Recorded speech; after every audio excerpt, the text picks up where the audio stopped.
જે recently America, Israel અને ઈરાનનું જે યુદ્ધ ચાલી રહ્યું છે એની કારણે જે સપ્લાય ચેઇન ડિસ્ટર્બ થઈ છે એ મેજરલી જે ગેસની સપ્લાય ચેઇન થઈ છે ને એની કારણે આપણા ઉદ્યોગમાં ઘણી બધી ઇફેક્ટ આવે છે.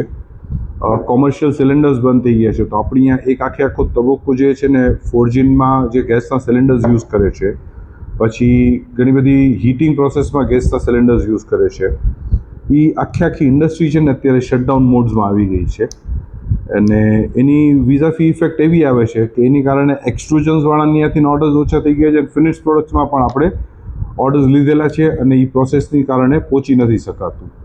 અને એક્સટ્રુઝન લાઇન્સમાં પણ છે ને ગેસની સપ્લાય બહુ શોર્ટેજ અને લિમિટેડ થઈ ગઈ છે. અત્યારે ડિસ્ટર્બ નથી ગઈ પણ રેટ્સ એના બહુ હાઈ થઈ ગયા છે, તો એની કારણે જે પર કેજી કોસ્ટ છે એ બહુ ઊંચી ચાલી છે. તો આ એક તો મંદીનો માહોલ થઈ ગયો છે, એક્સપોર્ટના શિપમેન્ટ્સ રોકાયેલા છે, ઇમ્પોર્ટ્સના શિપમેન્ટ્સ ટાઈમસર નથી આવતા, અને એની ઉપર જે આ ગેસની સપ્લાય જે ડિલેટ થઈ છે કાં સ્ટોપ થઈ છે કોમર્શિયલમાં, એ આ ઉદ્યોગને મળતા ઉદ્યોગને હજી જાજુ મારે છે.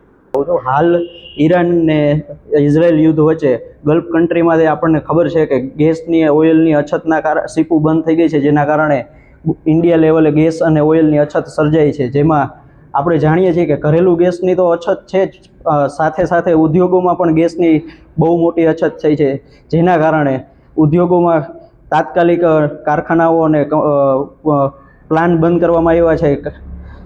જામનગર ઉદ્યોગમાં ગેસથી બ્રાસનું પ્રોડક્શન બહુ મોટા પાયે થઈ રહ્યું છે, જે ગેસની અછતના કારણે હાલ તે તાત્કાલિક ધોરણે બંધ કરી દેવામાં આવ્યું છે. હવે સોશિયલ મીડિયામાં સરકાર દ્વારા એક પોસ્ટ વાયરલ થાય છે કે અમુક લોકોએ એલપીજી ગેસની પેનિક ક્રિએટ કરવામાં આવે છે, પરંતુ બધાને ખબર છે કે હાલ ઉદ્યોગમાં ગેસ બંધ થઈ ગયો છે, જેના કારણે નાના ઉદ્યોગકારોને પણ કારખાના બંધ કરવા પડ્યા છે, મજૂરોને રોજગારીની સમસ્યા થઈ ચૂકી છે. અને ઉદ્યોગકારો એવી આશા રાખે છે કે નેતાઓ સરકારને રજૂઆત કરે કે જલ્દીથી જલ્દી જામનગરને ગેસ મળી રહે અને ઉદ્યોગ ફરીથી જે પહેલાંની જેમ શરૂઆત કરે. અત્યારની ગેસની શું સ્થિતિ છે? ખાસ કરીને બ્રાસના ઉદ્યોગોની કેટલી ડિમાન્ડ છે ને કેટલું આપી શકાય છે? ડિમાન્ડ તો છે અત્યારે, પણ સપ્લાય થોડીક શોર્ટેજ ઊભી થઈ ગઈ છે. છેલ્લા 3-4 દિવસ ત્યાં વધારે શોર્ટેજ છે, એટલે થોડુંક ઇસ્યુ છે. અને હવે નજીકના ભવિષ્યમાં જોતાં એવું લાગે છે 2-5 દિવસ તો લાગશે, હજી કદાચ 20-25% માલ આવવાની સંભાવના ખરી, એવું કહે છે અમારા અધિકારીઓ.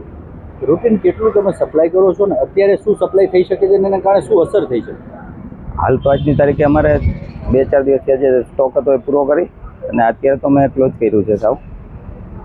અને સંભાવના છે, સપ્લાયની શક્યતા 100-150 બાટલાની મારી હતી પર ડે, એ અત્યારે બંધ છે. બાકી સરકારે એમને છૂટ આપી છે, મિલિટરી, એરફોર્સ, નેવી, સ્કૂલ, જે આવશ્યકતા છે ત્યાં ડીએસઓની પરમિશન લઈને અમને આપવાની છૂટ છે.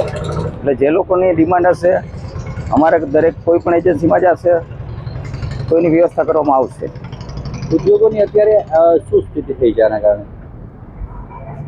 અસર તો થાય ને સાહેબ, શું અસર?